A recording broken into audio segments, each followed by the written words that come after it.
निकालानंतर सत्ता स्थापनेच्या हालचालींना वेग आलाय। भाजपचे प्रदेशाध्यक्ष चंद्रशेखर बावनकुळे आणि राष्ट्रीय सहसंघटन मंत्री शिवप्रकाश यांची उपमुख्यमंत्री देवेंद्र फडणवीस यांच्यासोबत सागर बंगल्यावरती सध्या बैठक सुरू आहे। अपडेट जाणून घेऊयात। अभिषेक मुठाळ सध्या आपल्यासोबत आहेत। अभिषेक, बैठकांचा सिलसिला सुरू झालाय तीनही पक्षांमध्ये, काय घडतंय सागर बंगल्यावर?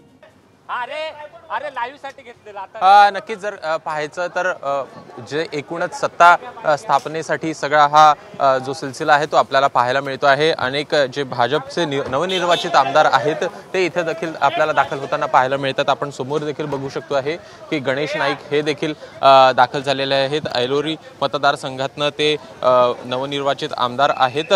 प्रामुख्यानं पुढची रणनीती भाजपची कशा प्रकारे असणार आहे त्यासाठी उपमुख्यमंत्री देवेंद्र फडणवीस, सहसंघटन मंत्री शिवप्रकाश असतील किंवा मग प्रदेशाध्यक्ष चंद्रशेखर बावनकुळे यांची एक बैठक जी आहे ती सध्याला आता पार पडताना आपल्याला पाहायला मिळत आहेत। आपण अतुल सावे देखील बघू शकतो आहे की अतुल सावे असतील हे देखील दाखल झालेले आहेत आणि एकूण भाजपची पुढची रणनीती कशा प्रकारे असणार आहे यासाठी सोबतच सगळे आमदार जे नवनिर्वाचित आमदार आहेत ते शुभेच्छा देण्यासाठी इथं आपल्याला दाखल होताना पाहायला मिळत आहेत। अभिषेक, या सगळ्या संदर्भात अपडेट जाणून घेत राहू। सध्या धन्यवाद दिलेल्या माहितीसाठी।